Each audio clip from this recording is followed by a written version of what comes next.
Hello बच्चों, आप सभी का हमारे YouTube चैनल वाईफाई स्टडी 4.4 में फिर से स्वागत है। तो चलो हम आगे देखते हैं क्या है। आगे क्या है, विद्युत क्षेत्र रेखाएं।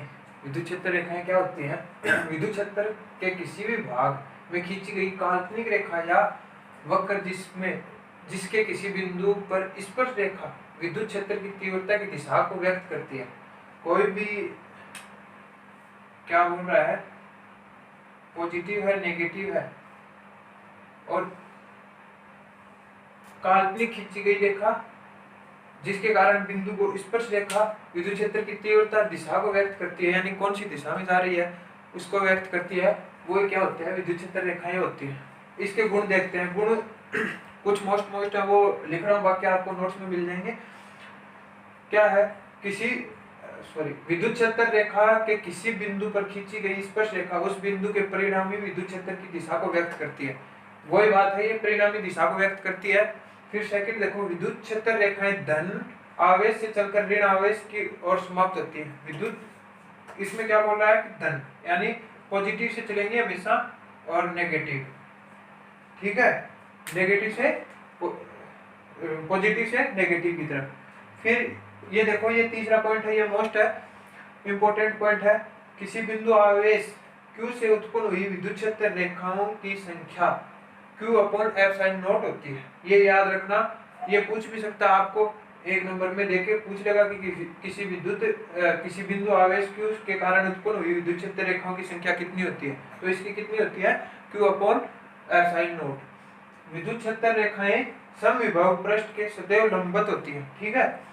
अगला क्या है? किसी चालक के भीतर कोई विद्युत क्षेत्र रेखाएं नहीं होती, क्योंकि विद्युत क्षेत्र रेखाएं चालक की सतह के लंबवत होती है।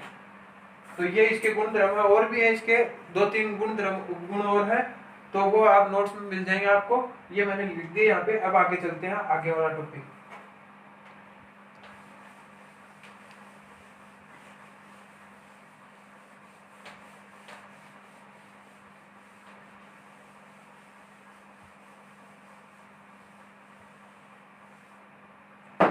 आगे का टॉपिक क्या है? विद्युत द्विध्रुव है। द्विध्रुव है।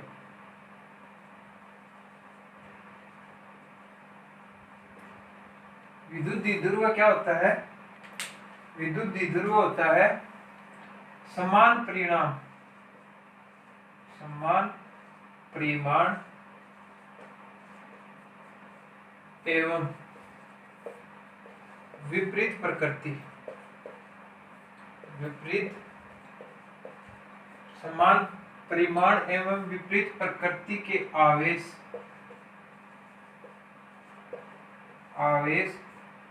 यदि एक दूसरे से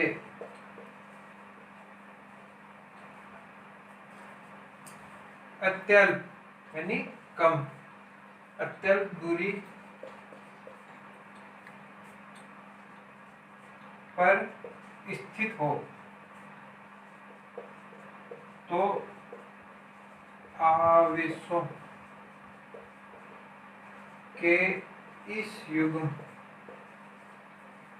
के इस युग्म को विद्युत द्विध्रुव कहते हैं।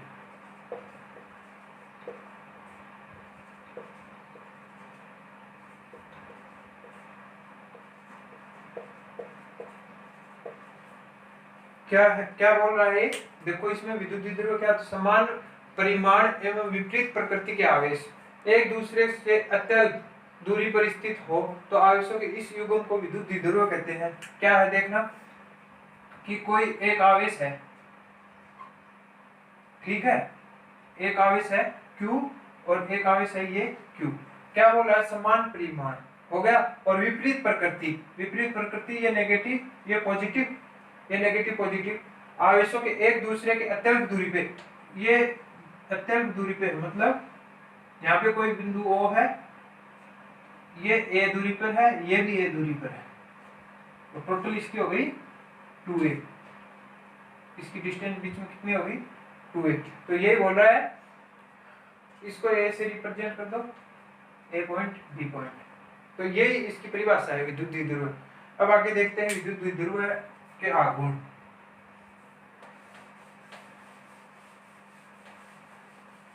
विद्युत द्विध्रुव आघूर्ण, विद्युत द्विध्रुव आघूर्ण, विद्युत द्विध्रुव आघूर्ण। विद्युत द्विध्रुव आघूर्ण क्या होता है, इसको देखो। विद्युत द्विध्रुव के किसी विद्युत द्विध्रुव के किसी एक आवेश के परिमाण तथा इनके मध्य की दूरी के गुणनफल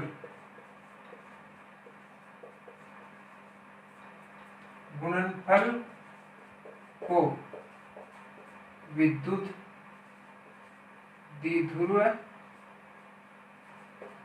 आघूर्ण कहते हैं। क्या बोल रहा है, परिभाषा से ही आपने को समझ में आ रहा है। विद्युत द्विध्रुव के किसी एक आवेश क्या होता है, क्यों के परिमाण तथा उनके मध्य की दूरी के गुणनफल। मध्य की दूरी क्या है वो आप देखेंगे आगे, इसको समझते हैं। ये कोई ए पॉइंट, ये बी पॉइंट है, ठीक है। यहाँ पे कोई ओ है, तो ये इसकी ए दूरी है, ये भी इसकी ए दूरी है, तो टोटल हो गई 2a दूरी हो गई टोटल इसकी। और इसकी दिशा है पी दिशा, माइनस नेगेटिव से पॉजिटिव। अभी देखा था विद्युत द्विध्रुव देखा था।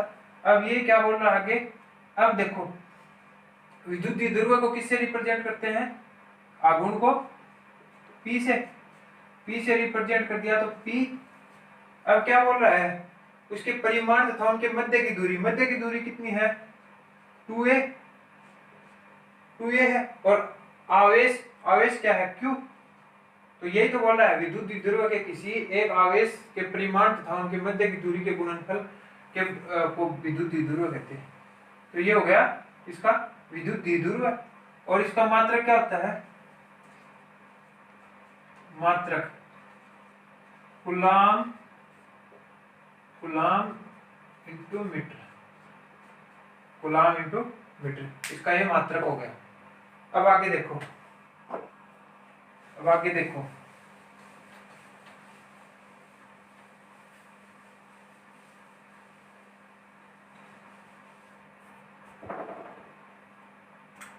आगे क्या है, विद्युत द्विध्रुव के कारण उत्पन्न विद्युत क्षेत्र की तीव्रता।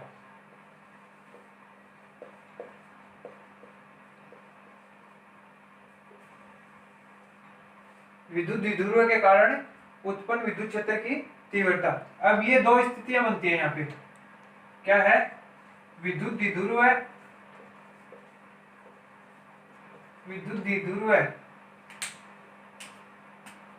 के कारण दो स्थितियों में है, ठीक है। दो स्थितियां कौन कौन सी हैं, फर्स्ट नंबर की है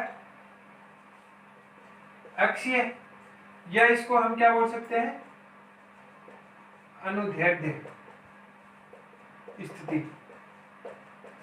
और सेकंड क्या है, निरक्षीय, यानी अक्ष के सापेक्ष है, ये निरक्षीय है, या इसको बोल सकते हैं अनुप्रस्थ स्थिति। अब पहले देखेंगे हम अक्षीय देखते हैं, चलो। अक्षीय क्या होती है, अक्षीय स्थिति या अनुदैर्ध्य, ये क्या होती है, कोई बिंदु A और ये है बिंदु B, इनके मध्य O है, तो ये दूरी हो गई इसकी A और ये दूरी भी हो गई इसकी A, तो टोटल हो गई इसकी 2a, यहाँ पे माइनस क्यू आवेश, यहाँ पे प्लस क्यू आवेश। अब इसको आगे बढ़ाते हैं एक्सियल पे, ये आगे बढ़ा दिया, ये हो गया E1 और इधर इस साइड में ये इसकी दिशा है, इस साइड में P देखा था हमने, और इसकी है ये E2, ये है B की साइड में इसकी दिशा। अब देखना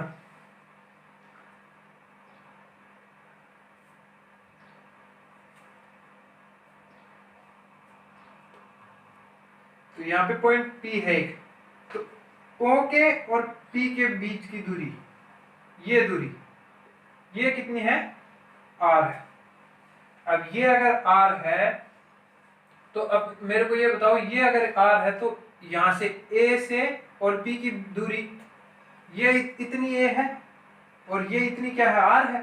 तो अब टोटल दूरी पूछे तो टोटल दूरी A से P तक, तो R तो यहाँ तक हो गई और ये है A, तो इसको ऐसे भी तो लिख सकते हैं R प्लस A हो गई। और अगर यहाँ की पूछे B से P तक, B से P तक, तो B से P तक की क्या हो गई, R तो है यहाँ तक की, तो और इसको क्या बोल, ये A है और ये टोटल है R, तो इसको ये दूरी हो गई R माइनस A, R है टोटल, इसमें ये A घटा दिया, माइनस कर दिया, लेस कर दिया, तो ये हो गई इसकी दूरी B से P की। यहाँ पे लिख रहा हूं देखो, AP कितनी हो गई, R प्लस A, BP कितनी हो गई, R माइनस A, और OP कितनी है, R, और A से B तक है 2A, ये दूरी है, और A से O A और O से B ये भी है, हो गई, ये इसकी दूरी है। अब आगे देखते हैं, ये क्या क्या है इसमें देखना, एक विद्युत द्विध्रुव है, विद्युत द्विध्रुव है जिसकी अक्षीय रेखा के मध्य बिंदु O से R दूरी पर बिंदु P स्थित है, O से R दूरी पर P है, जो इसमें करना है वही बोल रहा हूं मैं। तो P स्थित है जिस पर विद्युत क्षेत्र, ये बिंदु P है, इस पे विद्युत क्षेत्र की तीव्रता ज्ञात करनी है, तो वो अब आगे हम देखेंगे। और ये मैंने बता दिया, ये माइनस क्यू और ये हो गया प्लस क्यू। अब इसको आगे देखो क्या है,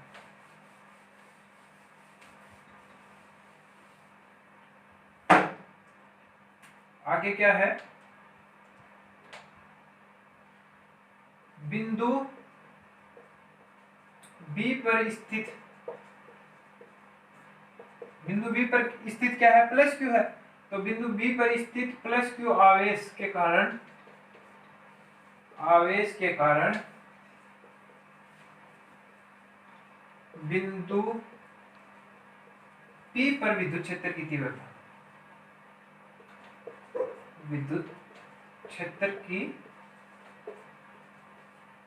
तीव्रता, बिंदु B पर स्थित आवेश प्लस क्यू और P के विद्युत क्षेत्र की तीव्रता के कारण बिंदु P पर विद्युत क्षेत्र की तीव्रता। अब ये देखते हैं क्या है, तो E1 वेक्टर, चलो E ले लेते हैं, E1 है, E1 क्या हो गया, हमने देखा था पीछे KQ/R² था, तो R² क्या है, यहाँ पे R की इनके बीच की दूरी क्या है, ये है O से P, तो R² है, तो अब इसको ये भी तो लिख सकता हूं, और पूछ क्या रहा है, BP के कारण, तो इसकी दूरी क्या है, इसका R यही तो है, तो ये R माइनस A का स्क्वायर, R माइनस A का स्क्वायर, ये इक्वेशन नंबर हो गई फर्स्ट, या इसको K का मान भी रख सकते हैं। K का मान आपको पता है 4πε0 Q upon R minus A square, चलो इसको दे दो इक्वेशन नंबर फर्स्ट। अब ये बिंदु P पर स्थित Q प्लस Q के आवेश के कारण विद्युत क्षेत्र की तीव्रता। अब इसको देखो, जहां ये P है, अगर इसको वेक्टर लगाएंगे तो यहाँ पे P कैप आ जाएगी, तो वेक्टर नहीं लगा रहा है इसका मतलब ये हो गया। ठीक है, तो ये किधर है, विपरीत दिशा में है, तो यहाँ पे पॉजिटिव आ गया, विपरीत दिशा की ओर है, विपरीत दिशा की ओर। अब देखते हैं आगे, ये हो गया फर्स्ट पॉइंट इसका। अब सेकंड देखो, बिंदु बी के कारण था, अब बिंदु ए के कारण, बिंदु ए पर स्थित। अब बिंदु ए पर स्थित क्या है, माइनस नेगेटिव है, नेगेटिव आवेश के कारण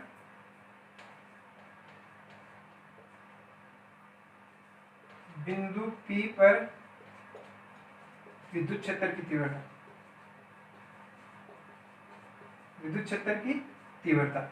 अब ए पे पूछ रहा है, तो ए पे क्या होगा,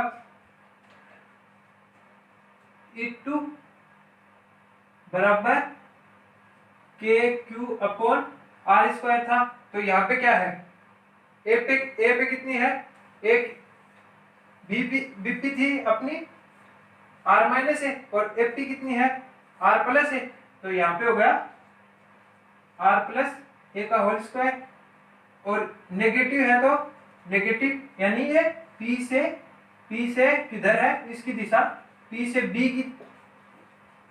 की दिशा में है, नेगेटिव हो गया ना, पी से बी की दिशा में है नेगेटिव। ठीक है, अब के का मान यहाँ पे, के का मान पुट कर दो यहाँ पे, नेगेटिव आर प्लस ए का होल स्क्वायर, ये इक्वेशन नंबर 2 हो गई। तो अब आगे देखो इसको, देखो आगे क्या है, बिंदु P पर परिणामी विद्युत क्षेत्र की तीव्रता,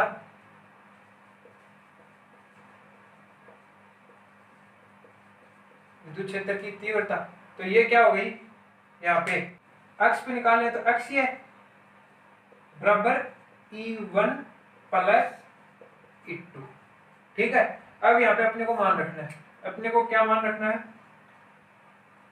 ई अक्षीय बराबर E1 क्या था अपने, E1 था यहाँ पे के Q upon are minus A का होल स्क्वायर, और E2 क्या था, के क्यू अपॉन, अब ये प्लस है लेकिन वो था नेगेटिव, तो ये क्या हो जाएगा यहाँ पे नेगेटिव, तो आर प्लस का होल स्क्वायर, ये हो गया।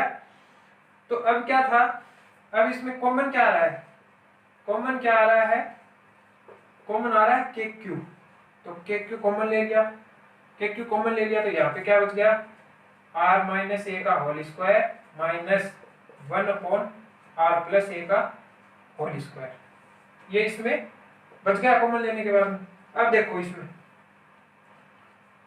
के क्यू अपॉन, यहाँ पे इसका एलसीएम ले लिया, आर माइनस ए का whole square are plus A का होल स्क्वायर। अब ये कॉमन लघुत्तम लेने के बाद में इसमें आर माइनस ए का होल स्क्वायर का इसमें भाग देंगे तो बचेगा क्या, ये बचेगा, तो यहाँ पे आ गया आर प्लस ए का होल स्क्वायर, फिर साइन क्या है नेगेटिव का, नेगेटिव, अब इसका इसमें भाग दिया तो ये कैंसिल आउट हो गया और बचेगा ये, तो ये हो गया आर माइनस ए का होल स्क्वायर। अब आपको पता है ए प्लस बी का होल स्क्वायर का फॉर्मूला क्या होता है, A square plus B square plus 2ab, और A negative A minus B का होल स्क्वायर का होता है A square plus B square और माइनस 2ab, ये इसके फॉर्मूला होता है। तो इसमें ये मान रख देंगे, तो मान रखेंगे तो क्या है अपने, आर प्लस ए का होल स्क्वायर, तो क्या हो गया R square plus A square plus 2 A R या आर ए, और आर माइनस ए का होल स्क्वायर क्या हो गया R square minus plus A square minus 2 R A, ये हो गया। तो अब ये मान रख दो इसमें, ये इसमें मान रख दो, इसमें मान रखेंगे तो क्या हो गया, के क्यू तो बाहर है, यहाँ पे मान रखा, ऊपर क्या है प्लस, तो ये रख दिया r plus A square plus 2ra। अब क्या है यहाँ पे नेगेटिव साइन, तो नेगेटिव और ये क्या हो गया पूरा, ये तो आर स्क्वायर, अब ये माइनस का ए स्क्वायर और ये हो जाएगा नेगेटिव है तो पॉजिटिव का 2ra। पता चल गया कैसे हुआ है, यहाँ पे नेगेटिव साइन था, ये नेगेटिव साइन है, इसके कारण ये चेंज हो गई और नीचे क्या है अपने r माइनस ए का whole square r plus A का होल स्क्वायर। अब इसमें कैंसिल आउट क्या हो रहा है, ये नेगेटिव का है, ये नेगेटिव कैंसिल आउट हो गया, ये नेगेटिव ये पॉजिटिव ये नेगेटिव कैंसिल आउट।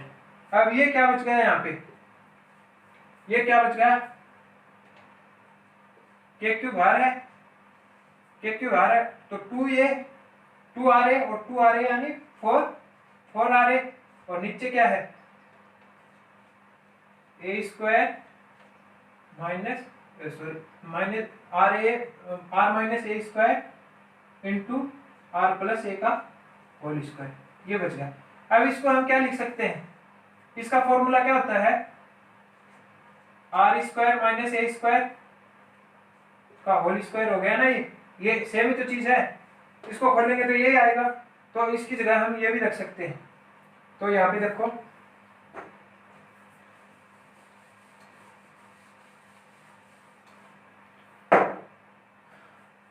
यहाँ पे क्या हो गया के क्यू, ऊपर क्या है 4ra और नीचे क्या लिख दिया R square minus A square का होल स्क्वायर। अब इसको देखना आगे, आगे क्या है ए से बहुत बड़ा है आर, तो ए नगण्य हो गया इसकी तुलना में, तो ए स्क्वायर ये ए स्क्वायर को आर स्क्वायर की तुलना में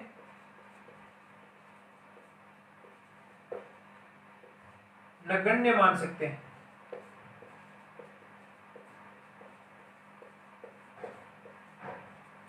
नगण्य मान सकते हैं तो क्या हो गया यहाँ पे के क्यू है आर, ऊपर क्या है 4ra, नीचे क्या हो गया, अब ये नगण्य हो गया तो क्या बचा यहाँ पे आर स्क्वायर का स्क्वायर, तो ये हो गया 4, तो आर की 4 हो गई, तो ये बच गया नीचे। अब आगे देखो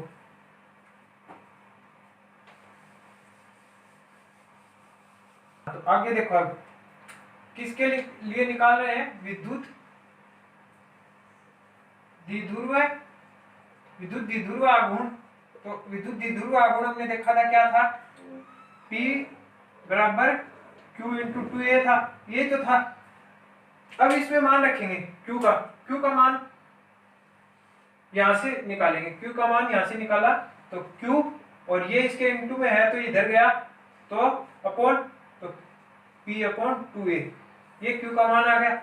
अब Q का मान यहाँ पे पुट कर देंगे तो क्या बचा यहाँ पे K है, Q की जगह P अपॉन 2a, ऊपर क्या है 4ra अपॉन r की पावर 4, यही तो है, तो ये है ex के बराबर।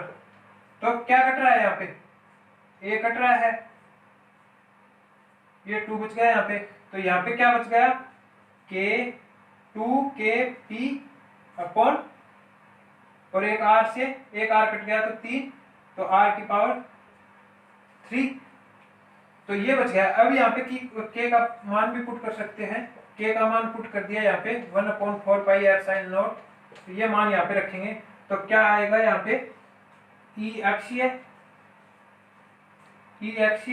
बराबर 1/4 पाई f sin नॉट, और क्या है ऊपर 2p अपॉन r की 3, ये बच गया यहाँ पे। इक्वेशन नंबर कितनी हो गई 2 तक दे दी थी तो ये हो गई 3। अब यही क्या है अपने विद्युत द्विध्रुव के कारण उत्पन्न विद्युत क्षेत्र की अक्षीय रेखा में विद्युत क्षेत्र की तीव्रता है, ये इसका हो गया। अब इसको क्या, इसका परिमाण यही तो हो गया ना फाइनल परिमाण ये हो गया। तो अब इसको हम क्या कर सकते हैं, समीकरण 3 से स्पष्ट है।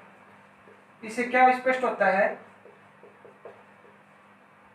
कि ई एक्स ये है, अब नीचे आर की 3 है, तो ई एक्स ये व्युत्क्रमानुपाती होता है 1/r3। हो गया यहां से, तो ये हो गया व्युत्क्रमानुपाती।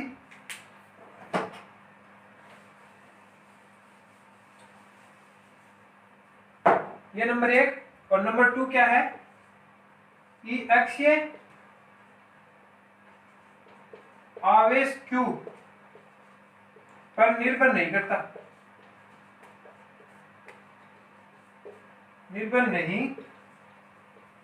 करता, बल्कि विद्युत द्विध्रुव आघूर्ण P पर निर्भर करता है।